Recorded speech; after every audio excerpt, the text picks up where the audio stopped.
Assalamualaikum warahmatullahi wabarakatuh. Di sini kami akan mempresentasikan hasil kerja kami untuk tugas besar pengolahan digital, yaitu mengenai topik object detection dari kelompok 3. Next. Di sini izinkan kami memperkenalkan diri. Di sini ada saya sendiri, Jalan Novianti, lalu ada rekan saya, Jian Humaira, dan ada Sito Afifnya.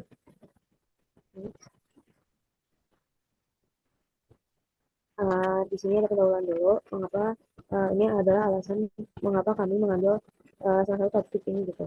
Di sini kami mengambil Media Pipe Object Detector sebagai solusi efisien dengan model lagi yang seiring dengan itu Streamlit hadir sebagai framework paling ideal untuk membangun antar pengguna yang intuitif dan jembatan kemampuan deteksi objek media file dengan pengalaman pengguna yang mulus.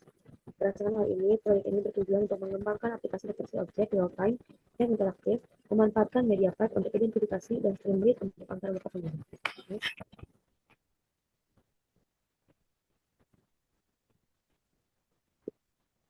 Nah, di sini adalah tujuan mengapa kami mengambil aplikasi deteksi objek. Itu pertama, kami membangun aplikasi yang bisa mendeteksi objek menggunakan media part yang sendiri, juga karena mendukung input yang beragam. Gitu. Jadi aplikasi kami ini bisa memproses video dari webcam ataupun dengan mengunggah file video. Lalu juga memungkinkan pengguna memilih berbagai model media, misalnya untuk efisien dat atau di mobile web untuk melihat perbedaan performa. Juga untuk visualisasi yang lengkap dengan menampilkan kotak pembatas, label kelas, skor kepercayaan, dan frames per second atau FPS pada video.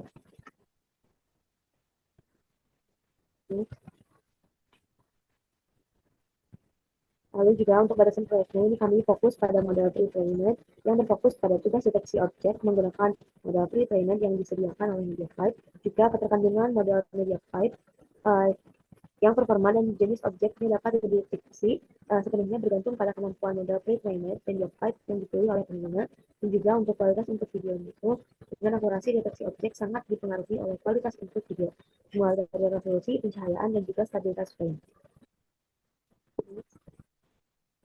Lalu juga di sini ada batasan proyek lingkup interaksi, yang mana aplikasi kami ini dirancang sebagai alat demonstrasi dan visualisasi, yang mana interaksi pengguna terbatas pada konfigurasi parameter deteksi dan pemilihan sumber input, dan juga pada platform ini diuji dan dioptimalkan untuk lingkungan desktop ataupun laptop dengan sistem operasi yang kompatibel dengan Python, OpenCV, MediaPipe, dan juga Streamlit.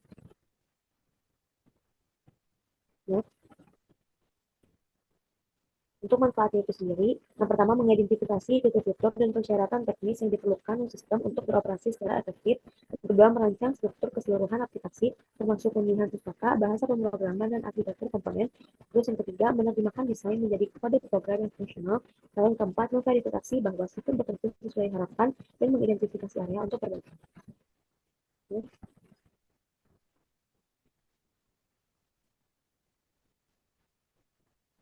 Kalau untuk pendekatan pengembangannya, di sini kami melakukan pengembangan sistem deteksi objek real time yang mengadopsi pendekatan prototyping.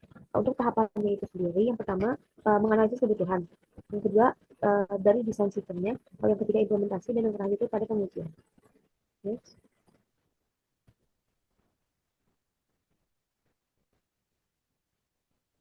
Lalu untuk analisis kebutuhan fungsional, yang pertama, sistem harus mampu mendeteksi berbagai objek secara real time dari input video. Lalu sistem harus dapat menampilkan kotak pembatas label kelas objek dan skor kepercayaan deteksi pada feed video. Lalu sistem harus menyediakan antar muka pengguna yang memungkinkan pemilihan model deteksi objek yang berbeda, misalnya efisiensi deadlight, efisiensi deadlight 2, SSD mobile network 2. Lalu sistem harus dapat menerima input video dari webcam perangkat atau dari file yang diunggah oleh pengguna. Lalu juga sistem harus mampu menampilkan metrik performa seperti FPS secara dinamis pada tampilan video. Dan juga yang terakhir, sistem harus mengizinkan pengguna untuk mengatur ambang batas skor deteksi untuk memfilter hasilnya. Lalu untuk slide selanjutnya akan dilanjutkan oleh Dihan Mayra. Selanjutnya untuk analisis kebutuhan dari bagian hardware, dalam pengembangan media pipe ini membutuhkan webcam di mana diperlukan untuk menangkap input video secara real time jika pengguna memilih opsi webcam sebagai sumber input. Lalu yang kedua ada komputer, dibutuhkan sebuah komputer dengan spesifikasi minimal yang memadai untuk menjalankan lingkungan Python serta pustaka-pustaka komputasi intensif seperti media pipe dan OpenCV. Boleh next? Lalu untuk kebutuhan software dari pengembangan media pipe ini, yang pertama Python-nya 3,8 lebih sebagai bahasa pemrograman utama. Lalu untuk media pipe-nya yaitu sebagai pustaka utama untuk implementasi model deteksi objek. Lalu ada OpenCV 2, Streamlit, Request, TQDM, Browser Web. Boleh next? Untuk kebutuhan asetnya sendiri, pengembangan media pipe ini membutuhkan file media pipe berupa file .tflight untuk model deteksi objek, misalnya efficiented underscore light node .tflight atau SSD mobilenet v2.tflight. File-file ini tuh akan diunduh secara otomatis dari Google Storage jika belum tersedia secara lokal. Boleh next. Lalu untuk pengumpulan datanya, sistem media pipe ini tuh dirancang untuk bekerja dengan input video secara real time. Oleh karena itu, pengumpulan data primernya itu dilakukan langsung dari dua sumber utama. Yang pertama itu yaitu webcam. Jika pengguna memilih opsi webcam ini, maka aplikasi akan secara langsung mengambil frame video dari kamera yang terhubung ke komputer. Lalu yang kedua ada opsi file video yang diunggah. Jadi pengguna dapat mengunggah file video lokal melalui antarmuka Streamlit. File ini tuh nantinya akan disimpan sementara dan kemudian diproses oleh aplikasi. Boleh next? Lalu untuk persiapan lingkungan yang dilakukan untuk mengimplementasikan Media Pipe ini nanti kita pertama itu harus menginstal beberapa dependensi yang dibutuhkan. Lalu untuk yang kedua mempersiapkan model untuk deteksinya. Boleh next? Selanjutnya untuk pengembangan skripnya, yang pertama kita melakukan inisialisasi antarmuka Streamlit. Lalu yang kedua ada penyiapan sumber videonya bagi video yang diambil dari file lokal pada komputer. Lalu yang ketiga ada inisialisasi media pipe object detector. Lalu yang keempat ada loop pemrosesan video. Boleh next? Lalu yang kelima ada visualisasi atau draw debug. Lalu yang keenam ada tampilan hasil. Dan yang ketujuh ada pembersihan. Boleh next? Lalu untuk pengujian sistemnya, jadi untuk dari segi fungsional, memverifikasi bahwa deteksi objek, kotak pembatas, label, dan skor ditampilkan dengan benar pada berbagai jenis objek. Memastikan bahwa perubahan ambang batas skor oleh pengguna melalui slider secara akurat mempengaruhi objek yang terdeteksi. Misalnya kalau misalkan objek dengan skor rendah, maka akan hilang jika ambang batasnya dinaikkan. Lalu menguji kemampuan aplikasi untuk beralih dengan lancar antara sumber input webcam dan unggah file video tanpa error ataupun crash. Selanjutnya, memastikan bahwa semua model deteksi yang disediakan Efficient SSD MobileNet dapat dimuat dan digunakan dengan benar. Lalu dari segi pengujian performa, yang pertama mengukur latensi deteksi diwakili oleh FPS pada berbagai model. Misalnya, perbandingan FPS antara Efficient Light 0 dan Efficient Light 2 dan resolusi input. Hal itu dilakukan dengan memantau nilai FPS yang ditampilkan oleh CVF PS Calculator. Lalu yang kedua menguji stabilitas aplikasi selama durasi pemrosesan video yang panjang. Misalnya kayak membiarkan beberapa aplikasi berjalan selama beberapa menit untuk mendeteksi apakah potensi memory leak ataupun crash. Boleh next? Selanjutnya dari segi pengujian lingkungan, MediaPipe ini menguji jadi kita ini menguji sistem pada kondisi pencahayaan yang berbeda. Misalnya yang pertama ruangan terang, ruangan redup, atau pencahayaan bervariasi untuk melihat dampaknya pada akurasi deteksi dan kemampuan model untuk mengenali objek. Lalu yang kedua menguji dengan webcam pada resolusi berbeda, misalnya 720 piksel, 1080 piksel, atau resolusi yang lebih rendah untuk memahami trade-off antara kualitas visual dan performa komputasi. Boleh next? Selanjutnya akan dijelaskan oleh rekan saya Siva Wafikna. Kemudian untuk hasil interface-nya, yang pertama ada tampilan awal aplikasi deteksi objek real time dengan streaming dengan webcam. Nah, untuk tertera pada layar, ini merupakan dashboard dari aplikasi tersebut. Setelah kita membuka localhost dari Streamlit itu sendiri, maka akan langsung muncul kamera yang akan mendeteksi objek yang ada di hadapannya. Kemudian untuk tampilan awal aplikasi deteksi objek real time dengan Streamlit dengan unggahan video. Selain menggunakan webcam langsung, kita juga menyediakan untuk deteksi objek yang terdapat pada video yang diunggah nantinya dengan ketentuan video yang diunggah adalah 200 megapiksel.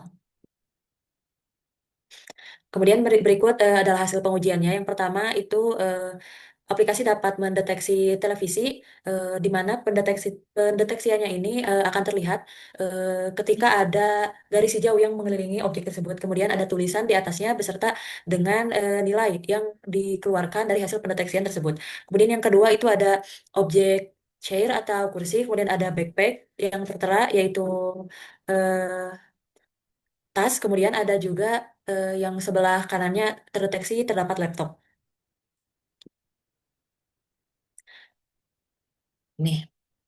Untuk selanjutnya saya akan menjelaskan mengenai pembagian tugas dari kelompok kami. Yang pertama itu ada Berliana Novianti. Berliana itu mengerjakan pengimplementasian fungsi download file di utils downloadfile.py untuk mengunduh model media pipe. Kemudian yang kedua mengatur konfigurasi halaman Streamlit. Yang kedua untuk Jihan Humaira mengimplementasikan kelas CV FVS Calc di utils file tersebut untuk menghitung dan menampilkan frames per second FVS dari feed video.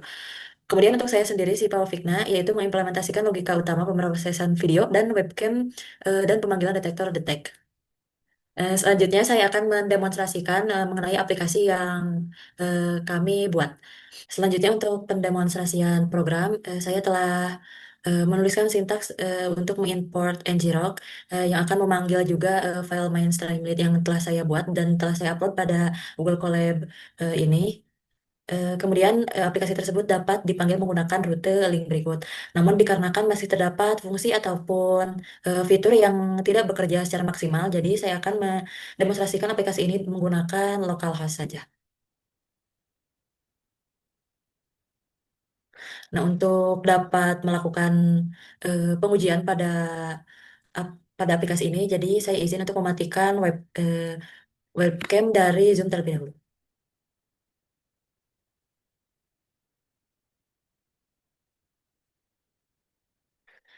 Nah, di sini terlihat bahwa pada halaman dashboard, aplikasi akan langsung memunculkan webcam dan akan mendeteksi objek yang ada di depannya.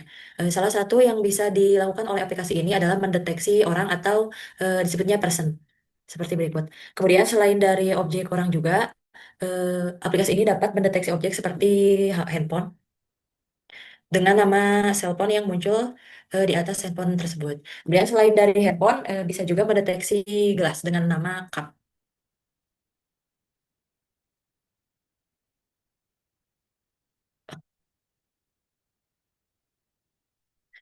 Mungkin dikarenakan gelasnya berwarna bening, jadi tidak terlalu terlihat gitu warna dari garis-garis dari cangkirnya. Kemudian selain dari gelas, bisa juga mendeteksi mouse.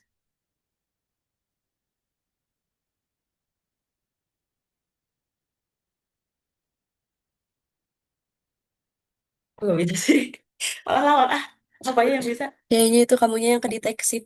Great. Oh iya, Heeh. aku geserin dulu. 10 menit lagi, guys. Aduh, nah, aduh objek namanya, bentar, dari ini yang dipaint, ini naon? Enggak, apa ya? Nanti aku mulai dari geserin buat galon. Nanti ya. Nah, setelah webcam terbuka, aplikasi dapat yang otomatis mendeteksi objek yang ada di depan kamera tersebut. Sebagai contohnya, yang pertama itu dapat mendeteksi orang, yaitu person, kemudian ada nilai yang ditampilkan dari hasil pendeteksian tersebut. Kemudian selain mendeteksi orang, aplikasi ini juga dapat mendeteksi benda lain seperti galon tersebut dapat terdeteksi sebagai botol. Kemudian selain dari galon, dapat juga mendeteksi cangkir ini sebagai cup.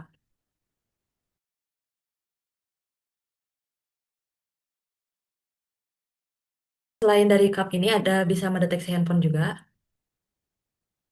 Eh, selain dari contoh yang kami tampilkan, mungkin masih terdapat banyak kekurangan dikarenakan kondisi pencahayaan dan juga kondisi kamera. Selain dari objek-objek tersebut, juga dapat mendeteksi hewan seperti burung, kucing, eh, kuda, dan benda-benda lain juga. Kemudian untuk selain webcam langsung, kami juga menyediakan fitur untuk dapat mendeteksi gambar atau video yang kami unggah dari device. Selanjutnya untuk pemrosesan video, saya cantumkan contoh sebagai berikut. Nah, dikarenakan file tersebut lebih dari 200 MB, maka akan memunculkan pesan kesalahan. Harus mengimpor file lain.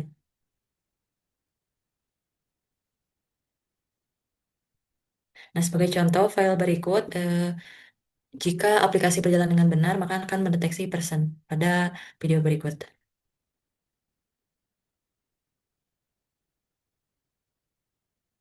Mungkin sekian yang dapat kami sampaikan terkait aplikasi yang telah kami bangun untuk tugas besar PCD pada UAS kali ini. Mungkin masih terdapat banyak kekurangan karena pengimplementasiannya belum terlalu maksimal. Dari kami mohon maaf dan juga terima kasih sebesar-besarnya. Wassalamualaikum warahmatullahi wabarakatuh.